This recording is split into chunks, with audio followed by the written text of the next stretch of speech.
E aí, pessoal, vamos falar sobre Orlistat, um medicamento anti-obesogênico que já é estudado há muitos e muitos anos e utilizado também por bastante tempo com a finalidade da redução da gordura corporal. Hoje ele perdeu um pouco seu brilho, né? Hoje é mais comum as pessoas utilizarem o Ozempic, mas o Orlistat ainda também acaba sendo bem utilizado. Quando você pensa sobre esse medicamento, existem interações nutricionais que são importantes que a gente entenda. Caso você já queira pular exatamente para saber qual que é essa interação, basta clicar embaixo que você já tem os capítulos sinalizados que já vai te jogar exatamente para o horário, para o minuto que vai falar sobre as vitaminas. Mas para que você entenda sobre essa interação, eu preciso explicar primeiro sobre o objetivo e os mecanismos de ação desse medicamento. Então, primeiro, para quem que é utilizado o Orlistat? Normalmente ele é prescrito por médicos naqueles indivíduos que têm um nível de obesidade aparente, ou seja, um IMC principalmente acima de 30 quilos por metro quadrado, ou acima de 27 quilos por metro quadrado, ou seja, já um sobrepeso, principalmente se tem uma síndrome metabólica associada, ou seja, uma diabetes, uma hipertensão, ou até mesmo uma dislipidemia, tá bom? Quando você pensa especificamente sobre o IMC, que é o índice de massa corpórea, ela é basicamente uma conta, pessoal, que é basicamente o seu peso em quilo dividido pela sua altura ao quadrado em metros. Então, no caso, seria o seu peso dividido pela sua altura multiplicado pela sua altura. Se fica menor do que 18,5 esse resultado, você é considerado baixo peso. Entre 18,5 e 24,9 dentro do seu peso, de 25 até 30 sobrepeso e acima de 30 acaba sendo a obesidade. Então, um exemplo, um indivíduo de 60 quilos, de 1,50, então basicamente colocamos 60 aqui e colocamos no denominador 1,5, que ele tem 1,50, multiplicado por 1,5, que deu 2,25. 60 dividido por 2,25 dá um total de 26,6 quilos por metro quadrado. Esse indivíduo de 60 quilos e 1,50 está em sobrepeso, tá bom? Isso é só para explicar mais ou menos sobre o IMC. Infelizmente, pessoal, chega no consultório pessoas que não têm nem próximo desse IMC, às vezes estão dentro do peso, mas querem utilizar o medicamento para perder aqueles 2, aqueles 3 quilos sem a necessária necessidade. Quando você pensa sobre o medicamento Orlistat, ele tem realmente na literatura que ele tem um efeito principalmente após o início de 2 semanas nesse protocolo, e ele tem efeitos muito melhores quando faz o sexto mês desse uso contínuo, tá bom? Lembrando que normalmente pensando num estudo em específico, foi verificado que os indivíduos que utilizaram o Orlistat associado com déficit energético perderam um total de 5,6 quilos, em comparação com aqueles indivíduos que não fizeram o uso do medicamento, apenas consumiram a dieta em um déficit energético que perderam 2,4 quilos. Então ele basicamente aumentou mais do que o dobro dessa perda de gordura corporal. Então acaba crescendo os olhos de muitos indivíduos que querem perder aqueles famosos 2, 3, 5, depois vira 10, depois vira 15 quilos, tá bom? Então, uma coisa que a gente tem que responder para a gente conseguir entender essa interação entre a nutrição e o uso de Orlistat é o mecanismo de ação. Como é que o Orlistat ele consegue provocar essa perda de um peso, por exemplo? Qual que é o mecanismo desse medicamento? Então, para a gente conseguir chegar nessa conclusão, primeiro eu preciso falar sobre o sistema digestivo. Imagina que você comeu uma carne e essa carne tem, por exemplo, gordura, né? Ela tem proteína, não tem carboidrato, mas ela tem um pouquinho de gordura, ou dependendo, tem uma boa teor de gordura. Quando você tem essa gordura, você tem tanto o seu estômago como o seu pâncreas que produzem enzimas digestivas. E no caso aqui em específico, estou falando da lipase. Então, a lipase é produzida em resposta ao consumo de alguma fonte de gordura. Olha esse nome, lipase, lip, de lipídios ou de lípides, que é o ideal, é um nome bonito para a gente falar gordura. E essa terminação ase significa enzima, então é uma enzima das gorduras, vamos assim dizer, que é produzido no seu estômago e produzido no seu pâncreas. O que vai acontecer? Quando você tem essa digestão, por essas enzimas, por exemplo, você tem a absorção dessas calorias. Então, a gordura, quando você pensa nas calorias, em 1 grama de gordura nós temos 9 calorias. Em 1 grama de proteína nós temos 4 calorias. Em 1 grama de carboidrato nós temos 4 calorias. Proteína e carboidrato, 4 calorias. Gordura, 9 calorias. Então, só para a gente entender mais ou menos esse mecanismo. Você comeu uma carne vermelha. Carne vermelha tem gordura. É estimulado no seu estômago e no seu pâncreas a produção de lipases, lipases gástricas e lipases pancreáticas.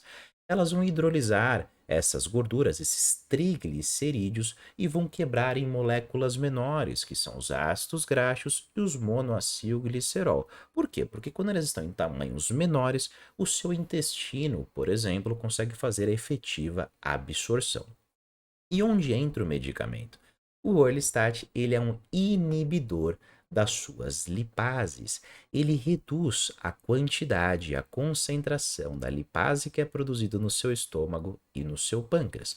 Colocando em valores, ele consegue reduzir de 47 a 91% as concentrações de lipase produzidas no seu estômago e de 51 a 82% das lipases pancreáticas.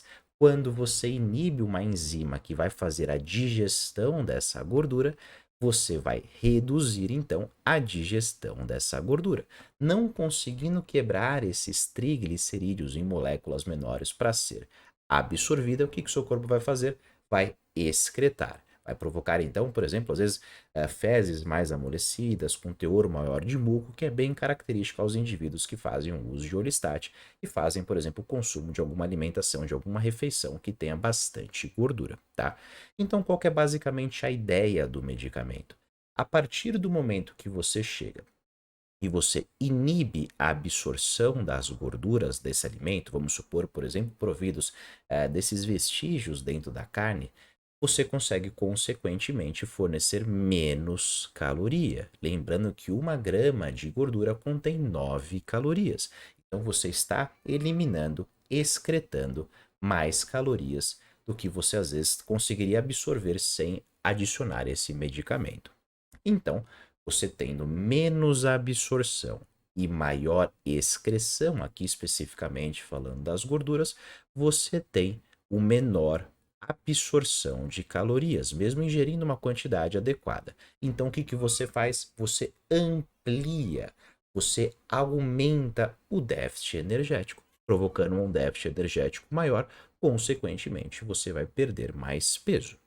Então, para a gente colocar em valores, imagina que o indivíduo ele gasta 2.500 calorias por dia e ele quer perder peso, logo, ele faz um déficit energético, ou seja, consome, por exemplo, 2.000 calorias. Um déficit de 500 calorias por dia vai provocar a perda de peso. Se ele associa esse déficit energético junto com o medicamento, no caso o Orlistat, ele, além desse déficit energético gerado pela dieta, ele reduzindo a absorção das gorduras, de acordo com a literatura, ele consegue reduzir em até 30% da gordura absorvida, ele tem um extra nesse déficit energético de 200 a 300 calorias. Então, o déficit, que era de 500 calorias, virou 700 ou virou até mesmo 800 calorias. Então, obviamente, com um déficit maior, você vai provocar uma perda de peso muito mais acentuada, tá bom? Entretanto, qual que é uma interação que a gente pode fazer? Pelo Orlistat, ele inibir a absorção de gordura, consequentemente, ele pode comprometer um grupo de micronutrientes conhecido como vitaminas lipossolúveis, e como o próprio nome diz, são vitaminas que são solúveis à gordura. Se você tem uma redução da absorção de gordura, você também pode aumentar a excreção dessas vitaminas. Estamos falando aqui especificamente da vitamina A, vitamina D, vitamina E e vitamina K.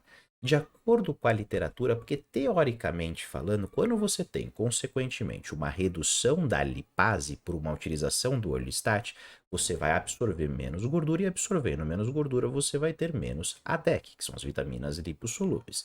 Mas de acordo com as evidências científicas, porque teoria é diferente da prática, foi verificado então que aqui seria mais ou menos um plano, né? Que durante 6 meses você perdeu peso, mas como é que estão seus níveis das vitaminas lipossolúveis? De acordo com a literatura, foi verificado que não são todas as vitaminas lipossolúveis que realmente sofrem uma diminuição no uso de orlistático. Estamos falando aqui de uso de 3, 6 meses, por exemplo, do medicamento.